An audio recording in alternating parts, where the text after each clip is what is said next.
Hey there, my crafty friends. This is Angie with Tutu's Crafty Creations. Here is a sneak peek of two projects, and here is project number one. This is a steel that I got from Hobby Lobby. It is a little like cheese plate. I got it for 60 cents, and I will be using some dishwasher safe Mod Podge, some acetone, a couple pieces that I cut out of my silhouette. Those pens there are the quill pens. The pink one is a fine tip that my little sister purchased for me. And then the blue one is a bold tip that I purchased for myself. They were both purchased from the Dollar Tree. And here I am just removing the little silicone base thingamabobbers from this little cheese tray, cheese plate. And I'm going to try to use that acetone to get this back off of it, and decide that doesn't work all that well. And try to scrape it a little bit, see if it's going to cut. And yeah, I better put that lid back on there, because knowing me and my clumsiness, I will knock that sucker over and it'll be a hot mess, because that acetone, yeah, it really eats. I got a little bit of it on my mat, and was not very happy with that. And then I got some more of it on my paper, the paper that I'm working on there, and I decided, you know what? I am going to take this into the kitchen and put it into a, what is it, 11 by 17, or I forget what size it is, but it's a bigger size than that little 7 by 7, and actually it's 7.5 by 7.5.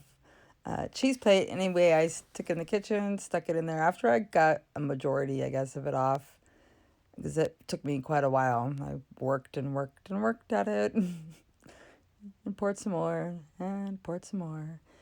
But yeah, and so I took it into the kitchen, put it in there, and let it soak for a few minutes, and scraped at it, and it got, as you'll see, nice and pretty. I'll scrape here, scrape here. Stuff was a mess. It was kind of sticky and dry, and yeah. And there we go. There it is after I took it into the kitchen and cleaned it, and then washed it with some soap and water and some Windex, and then I'm supposed to use some alcohol, but I just used the little glass cleaners for my eyeglasses. Seemed to work, right? I don't know. And then I'm going to take my little rapid fuse and glue on these suckers, because they weren't sticky anymore. And that darn little sucker slid on me.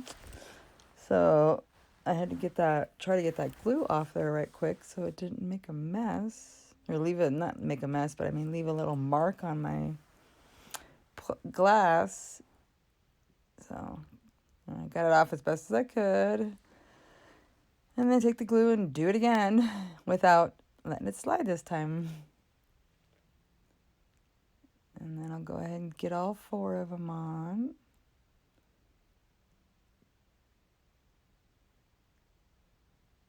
Without getting the glue everywhere. How is everybody doing? Hope everybody's having a nice holiday season. It is almost Christmas. Almost the end of the year. I can't believe it already. And I'm just giving that a little bit of pressure to get those things adhered to the back of it. And here I am this is the foil that comes with the quill pens. This stuff's pretty delicate. And that there is a piece of just regular old paper that I used my sketch pen on my silhouette and copied it, trying to use it kind of as a trace, because you can't really put this stuff in your cutter. It doesn't cut. It's too flimsy. And I was like, okay, well, how am I supposed to get it on like this kind of stuff and not just cards? I mean, I don't want to just write with it on cards. And I want it to look nice, and my handwriting is not nice. So trying to make a stencil for it. I tried to make a stencil for it in this like ornament stencil, and it just didn't work out right. But I don't know. I think this worked out pretty well. All in all, didn't get quite the coverage I thought I was going to get with that bold pen, but as you'll see, I mean, it still turned out actually pretty, pretty beautiful. And here I'm just getting this nice and taut, nice and tight. I love how you can see my reflection in there. That's funny. And then I'm going to line that up, make sure everything's going to fit, and go to work with these pens. These pens are hot. They're both plugged into my laptop. And that pink one, as I said, is a little fine point. This one here is a blue boulder point. And I just went in between the two of them, back and forth, to cover the whole thing as best as I could. Started to cut my paper after a while. Get all the way down to the bottom of it. I actually like these quill pens. They do work really well. The end result is pretty beautiful, and I watched a few videos, and they actually do look really nice on paper. I might have to try it. A little freehand. So I'm just trying to cover up some spots that I missed. It's really hard to like see. I try, I keep trying, then I'm like, all right, let's lift it up and see, if I'm getting any better of an angle to see if everything's covered, or at least covered the way I want it. And I realized, hey, look, I can see through. So I held it up for a while and get some more covered. This is a little bit of a long process because those pens take time. And if you really want to make it look nice, these are, I guess, what do you call trash to treasure? Not necessarily trash, but revamping. Because this one here wasn't trash. This was purchased, but I revamped this and the next project as well. You'll soon be getting into. And these here is the vinyl pieces that I also cut on my Cricut. Gosh, not my Cricut, my Silhouette. I don't know why I keep calling it a Cricut. I take my little squeegee and make sure it's nice and adhered and pull off the little transfer tape. And voila. That little gingerbread man, boy, he was hard to get off, or hard to weed through. Put my little candy cane on. If you've seen the gingerbread up close, you could tell that I had a little bit of a struggle with that one. And here I am taking these little holly leaves and berries.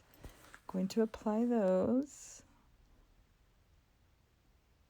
And then those other two little holly berries that are not holly berries, but the holly leaves that are up there, I didn't put them on my mat right, so it didn't cut them right, but I decided I was going to go ahead and use them, just put them on the edge, and why not? They look nice. So go ahead now, and it's time to apply this dishwasher safe Mod Podge. And I actually read the directions. Well, I guess I forgot, yeah. I'm going to go over just a couple more little spots. Not too much, I don't want to mess it up. And all right, I think I decide I am good to go.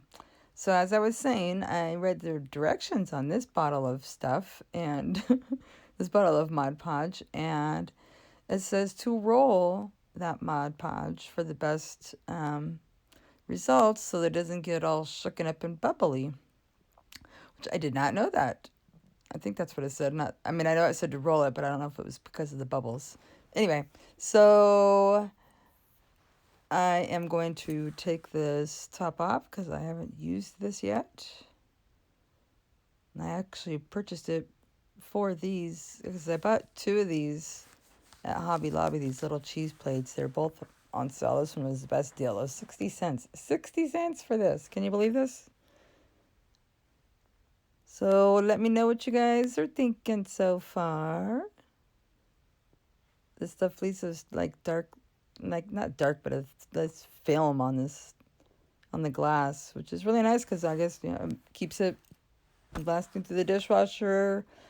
I will put another coat on this. I only have one on it at this point for video purposes. And then on to project 2.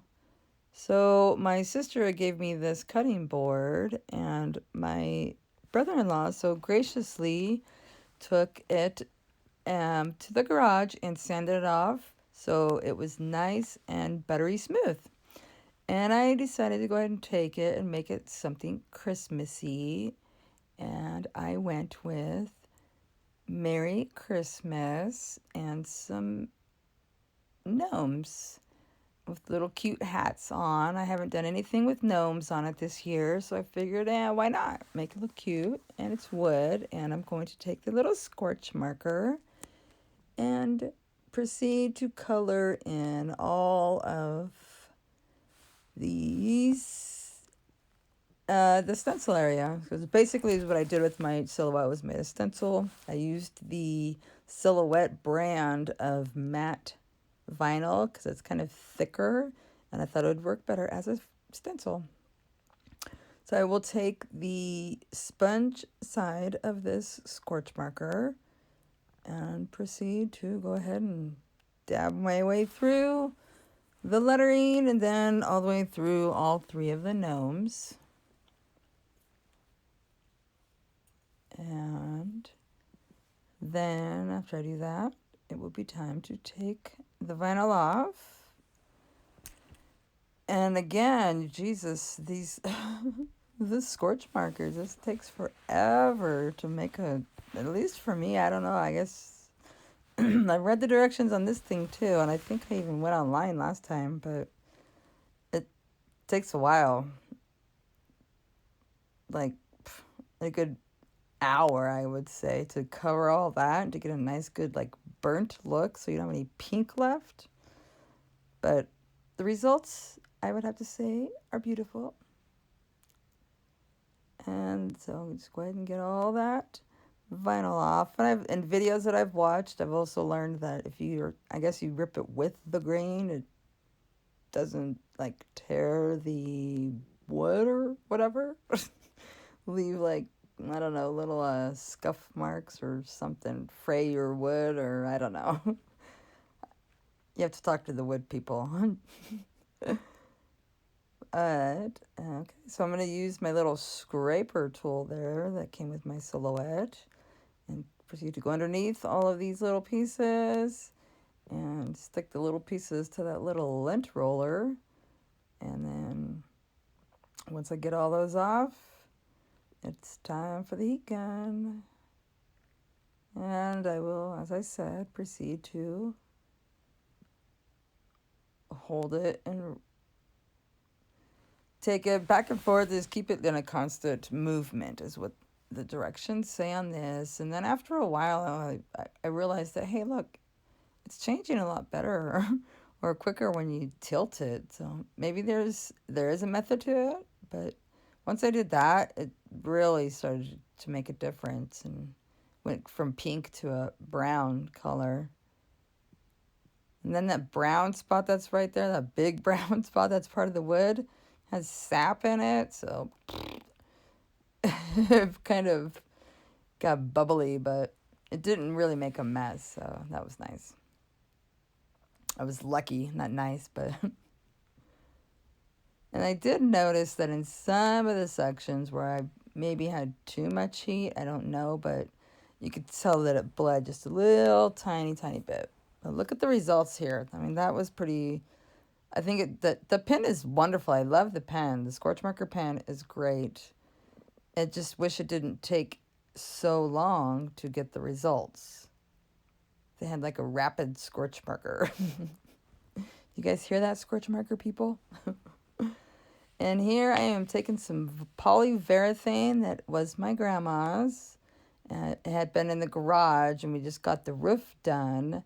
And the roofers made a huge mess in the garage, so from stomping all over the place. So my brother-in-law cleaned it out, and he says, here's some paints and stuff for your grandma's. You want this stuff? I said, sure. So I was like, oh yeah, I can use this on my wood project. Awesome. Well, when I opened it up, it had a nice thick layer on the top of it. So who knows how long it's been sitting in the garage, but as you can see, I was still able to use it. However, I don't know if maybe I didn't use it right, or it's just too old and I should have just went with some new stuff, but it didn't really cover it quite the way I thought it was going to. It does seem to be leaving a nice glossy shine to it, like it should though. So pardon my little shadow there, you guys. I have my light behind my standy thingy. What's it called? The tripod. I may have to change the angle on that. But we are done with that, you guys. Give that, close her up. And I will do the back side of that once it dries. But here is both projects, you guys. And if you are enjoying what you have seen today, my cute little projects, please give me that huge old thumbs up. Thank you kindly to my wonderful subscribers. You guys are awesome. You mean the world.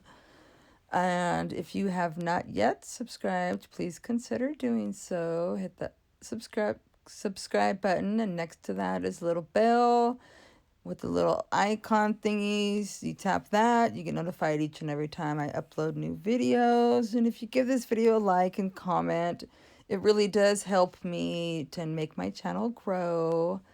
So happy holidays to everybody. Merry Christmas. And I hope everybody is well. Thank you and take care.